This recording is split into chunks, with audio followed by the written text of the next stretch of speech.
when we do home shows, half our customers, they stop at our booth because there's something wild that catches their attention. They stay at our booth because half our customers, when we do their job, want Carrara marble. So we're gonna show you how we approach Carrara marble.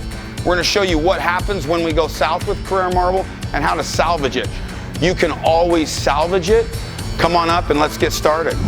The Woodcraft in Manchester, Connecticut invited us to come out and teach an advanced hands-on training class. We were excited at the opportunity.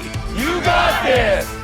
Remember, when you subscribe to our channel, click on the red subscribe button and be sure to ring the bell so you get notified every time we have a new video. Thanks again. If we can't do it with our eyes closed, it's probably too difficult of a technique. We don't want you to have this stress because this is a small piece. If you're doing a 40 square foot job, it's gotta be simple, it's gotta be fast and repeatable. So that's where we stem a lot of our techniques from. We got some material mixed. What we're gonna do with Carrara marble, we're gonna add our base tint and then we're gonna add some spray paint. Those react with each other to give us easy looks that look real. And then I'm gonna mess it up and go too far, and I'll show you how to erase that, and then I'll show you how to make another look on top of that. You guys ready? Yeah. All right. We add about 2 ounces per quart of our base tint. That's about as far as you wanna go. The marble effect has to have a base tint swallow the color. So what I mean by that is everything that I do to this, because it's tinted epoxy, it's gonna tone down whatever it is that I do. So I used to use on Carrara marble, as we know, it's not really black, it's more gray. I used to use different colored grays and I would get like this palette of gray spray paint thinking I was really artistic. And every time I hit black, it turns gray anyways because it's enveloped by white. So the big key with Carrara marble is how you chop it. And if you chop it in a geometric fashion, it shows up fake. Does that make sense? You guys gotta smile. And then I'm gonna trowel it out. The reason we do an 1/8 inch square is it leaves about a 1/16 on the surface. I don't push it over the edge. You gotta just get it close. And then on a sample board, I'm gonna scoop this back in my bucket. If I had another sample board, I would just scoop it right on that one. I'll cover my whole board, chop it out, and I don't care about the bubbles at this point either. The reason I don't care about the bubbles is because I'm gonna work this piece quite a bit, and it's really easy for me to get the bubbles out at the end. So I'm not gonna sit there and pop every bubble. Just going over that will pop them, and then it levels out. So the reason I put it off my board is because if I spray it right on my brush, I put too much on my brush. When I start doing this effect, I start minimal and I work my way up to what I want. I'll just tap a little bit right there. I don't need a lot. And I'll start right here in this corner. That's where it's gonna be concentrated.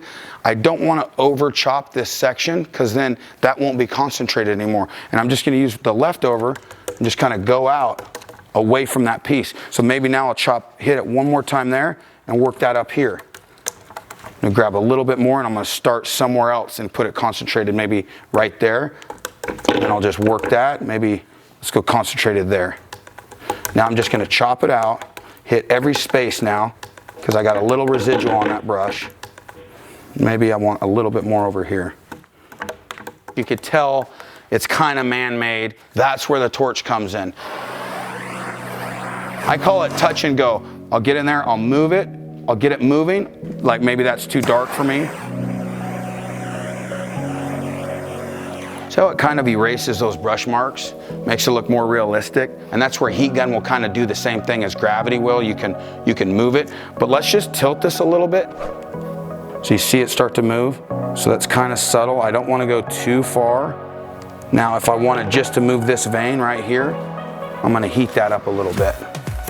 Faux finishers hate this because it took their job that took them an hour and a half to paint that you can do in minutes, right? And it looks realistic. Do you guys like that? All right. Can you clap for me? No, I'm teasing. I'm totally teasing. You guys want to see the heat gun? Is that cool? All right. So whenever you use something like this, turn it on away from your piece. Get all the dust out of it. Start your torch away from your piece. Get the dust out of it. You wouldn't want to go in just the same direction. So I'm just going to drag some black spray paint right there. And then I'm going to put some white spray paint. Now the reason I put white in it is because it will react even differently with the black than the base tint does. I really like what this does. Now you notice I didn't just drag spray paint through it.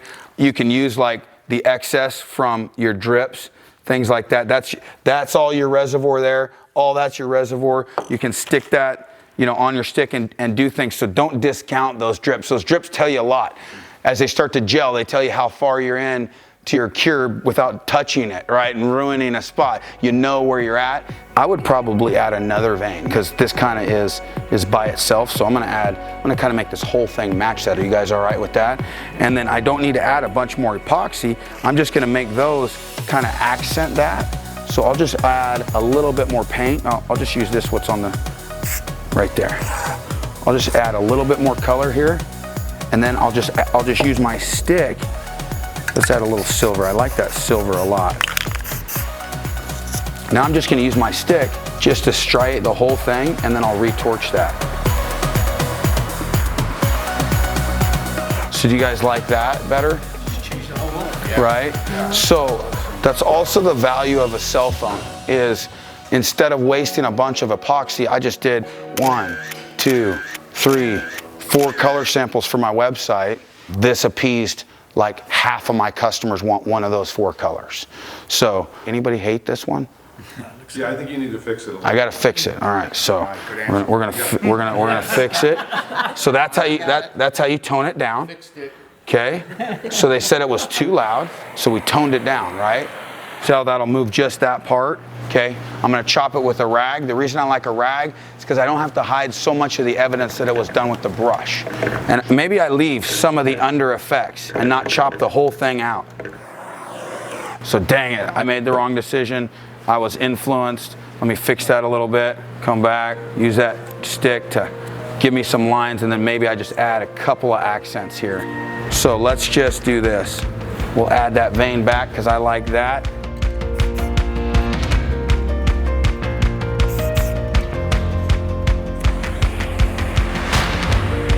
So see how I brought it back, man? All that depth kind of works for me too. All those mistakes, it just gives it layers and it gives it interest where there's nothing just plain. And you know what? We're gonna do one more thing. So this is how you tie in anybody's kitchen. We're gonna add champagne bronze. And this is fun. I like doing this. We'll just do it in a couple of spots. Okay, and then I'm just gonna blow that out with the heat gun a little bit.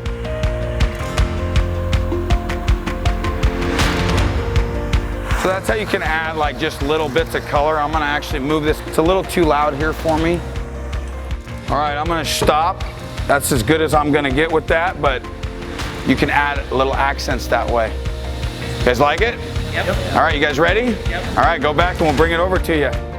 Stone Coat Countertop Epoxy is user-friendly. There's a long open working time, so the class didn't need to be in a rush. It's do-it-yourself friendly, and there's no noxious smell because it's zero VOC. This is designed for countertops and places that you need to refinish and renew.